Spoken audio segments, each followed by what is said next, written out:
A couple weeks ago in episode 117, I talked about how our market evolved away from the sale barn. Today, I want to talk about why the auction can be a great place for meat goat producers to start selling their goats. And for a lot of producers, it's the right long-term market. Today, I want to talk about how to use the sale barn well, the research, the timing, the relationship building, what to do when you pull in, and what I learned over several years selling this way. Let's get to it. Hey there, welcome to GoatWise. I'm Millie Bradshaw, animal scientist and rancher. Here we talk meat goats, feeding strategies, goat fencing, and livestock management that holds up in real life. If you care about raising goats well and building systems that actually work, you're in the right place. Let's talk livestock. If this podcast has been useful for you, would you leave a review on Apple Podcasts? Scroll down to ratings and reviews, tap the stars, leave a few sentences. It helps more serious livestock producers find the show, and I read every one of them. Then go grab the free kidding due date chart at goatwise.com/kidding-chart, which also gets you on the insider email list. Link is in the show notes. Here's what's happening on the ranch. The goats are still in town in training mode with the virtual fence collars. I'm pretty sure they're ready to go. They've been doing well. But before we move them out without physical boundaries, we need to get the livestock guardian dogs trained to the virtual fence too, so the goats will have protection from predators. So we're working through that. Saturday, I went to a holistic management workshop, an intro to Alan Savory's holistic management framework. It was really good. I was raised around HRM. My dad went to the Savory School back in 1984 when I was just a kid, and Alan Savory visited the ranch a couple of times after that. So holistic resource management was just part of how I grew up thinking about land. But I've never gone through the official training myself, and that's something I plan to do as soon as I can make it happen. I met a lot of great people at the workshop, and we had a pretty special opportunity. Alan Savory was there in person. He's 90 years old now.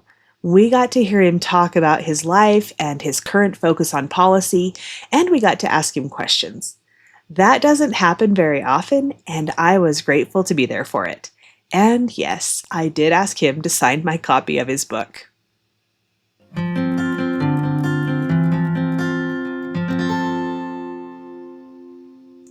All right, episode 117 was about how our market evolved from the sale barn to direct sales to a wait list for breeding stock and weed-eating wethers.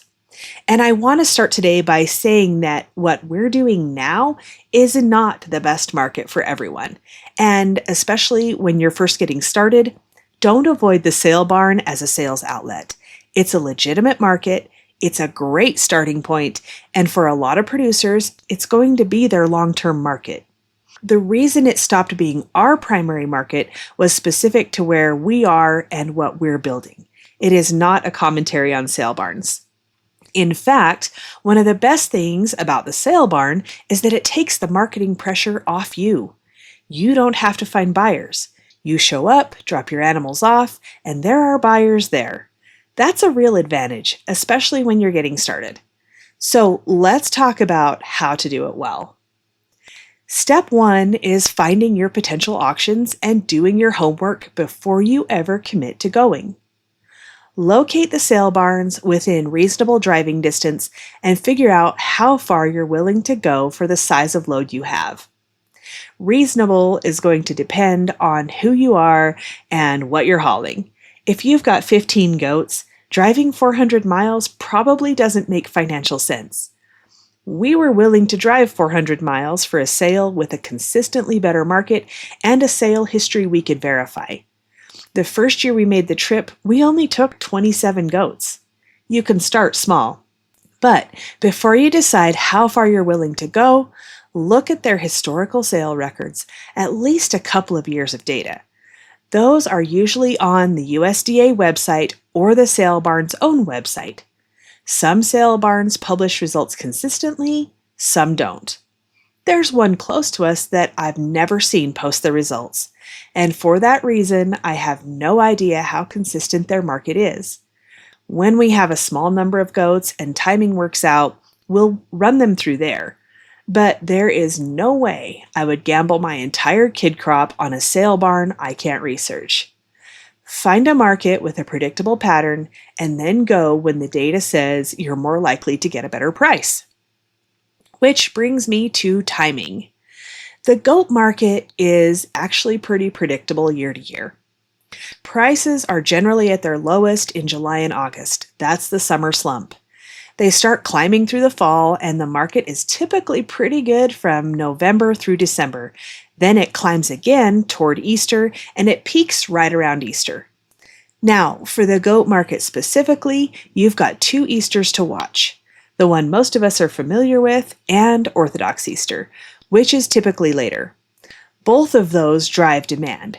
So the market tends to stay elevated through both, and then after Orthodox Easter, when the winter-born kids from the south start hitting the market in volume, prices drop off again into summer. Check your specific market's historical records over a couple of years to see when their high and low points are. The national pattern is useful context, but your regional market may have its own timing nuances. One more thing on timing. If you live somewhere that gets hard winter storms and the roads can shut down, don't pick one of those days to go to the sale. The buyers may not be able to get there either, and a thin buyer pool is not what you want when your animals are going through the ring. Pay attention to how many goats you're bringing relative to what that market typically sells.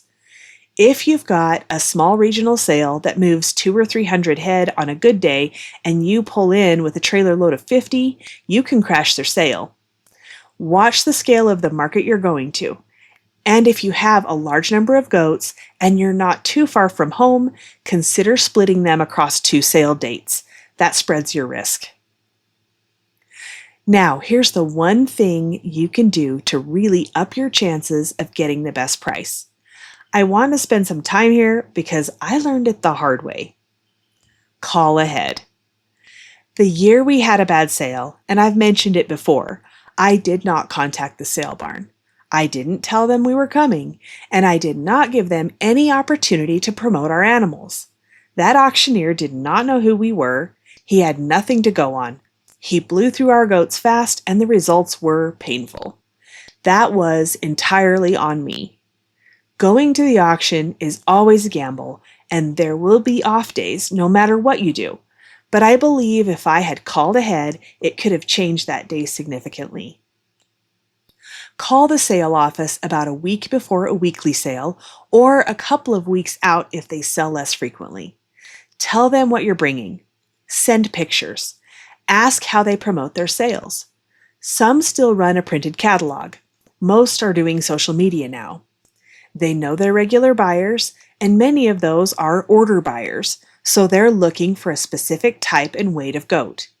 If you give them good information and good pictures ahead of time, they may reach out to those buyers directly. Call them, text the pictures, let them know quality animals that fit their specifications are coming. I don't know exactly how they do it, but having a relationship with that office and getting them the information ahead of time makes a real difference in the ring. And stick with the same market over time. If you show up consistently with quality animals every fall and you build that relationship with the office, your animals will sell better year after year. Your name, your ranch name, and your location will start to mean something to the buyers at that sale. We were going out of state, so we were deliberate about using our ranch name and our city and state every time, so buyers knew where these animals were coming from. That reputation builds. Here's something else I think made a significant difference for us, especially with our Spanish goats. Traditionally, white-bodied, red-headed Boer goats sell the best at the sale barn. Buyers have a strong perception that Boer goats are more muscular, better yielding, thicker. So when you've got Spanish goats or Kikos or anything that doesn't look like a Boer, You have a perception problem to work against. We had 20 goats butchered. Half were Spanish, half were Boer. When I talked to the butcher afterward, he told me that once the hides were off, he couldn't tell the Spanish from the Boer. We had the dressing percentages, we had the hanging weights, we had the data. I gave a summary of that data to the sale barn ahead of time. They used it in their promotion. When our goats went through the ring, the auctioneers shared that information and bragged them up. That year, our Spanish goats outsold our Boer goats by a small margin. I want to say something about Kiko goats because I think it's useful context here. And this is not me criticizing Kikos at all. They are exceptional goats, very parasite resistant, great hooves. But they are taller framed, longer legged, and their coloring often looks like a dairy goat to a sale barn buyer. Dairy goat males obviously sell for meat, but they don't sell as well as a stocky meat breed. So if you've got Kikos, Spanish goats, or anything non-Boer, give the sale barn the data to work from so your goats don't get lumped into the dairy goat breeds. Make the auctioneer's job easier so he can educate the buyers while your animals are in the ring. Now, a few practical things for the day of the sale. When you drop them off, have your information ready to give the crew. Not just the count, the details. Say something like, I have 48 weather kids, yellow tags, these numbers. I have 27 Spanish does, orange tags, these numbers. Have a piece of paper, tell them where your scrapey tags are, right ear on the does, left ear on the weathers, or whatever your system is. Give them that information clearly so they can do their job efficiently. If you make their day easier, they're going to make your life better. On the sort. Once you've dropped them off, trust the sale barn to sort your animals into groups that sell well. Their primary sort is usually by weight and breed type. They may take your lightest kids and sell them in a small group. Put your midweights into 2 or 3 groups and sell your biggest ones in another group. You don't have a lot of say in that, and that's okay. A good sale barn knows what their buyers want that day. What you can do is give them information to help them sort well. Use different colored tags for different breeds or groups, and tell the office exactly what those colors mean. The more they know going in, the better the sort. A word on condition. It matters. The sale barn owner I talked to told me plainly, if they're bony and in poor condition, they will not sell well. You don't want them overly fat, but they need to be in good shape. He also told me that season not to bring pairs and trios through his market. Those are does with kids still on them. He said buyers there just weren't giving what they were worth at that time. I would have found that out the hard way if I hadn't asked. So ask. And then, once you've dropped them off, leave. If you think there's any chance you'll be tempted to buy them back because the price isn't what you wanted, just leave entirely. Because if you bring those animals back home after they've been through a sale barn, you are almost certainly bringing disease home with you. Sale barns have animals coming through from everywhere.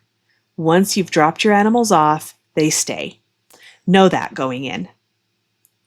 Last thing, scrapey tags. Make sure every animal going through the sale barn has a scrapey tag in its ear before you head to the sale. Sexually intact goats and wethers alike. The exemption for wethers under 18 months only applies when they're going directly to slaughter, not through an auction market. If your animals arrive without tags, the sale barn will put them in, but they'll charge you for it, and it's extra work you don't want to be known for creating.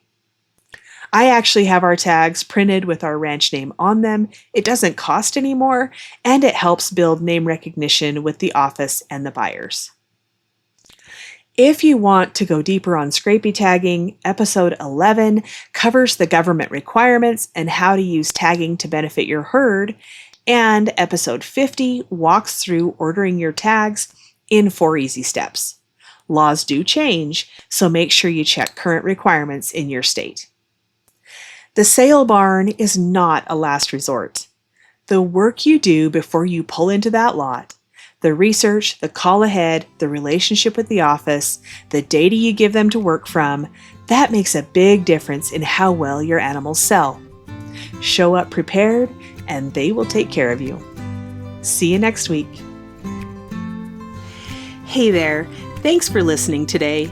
If this episode was helpful, share it with another producer who's raising goats.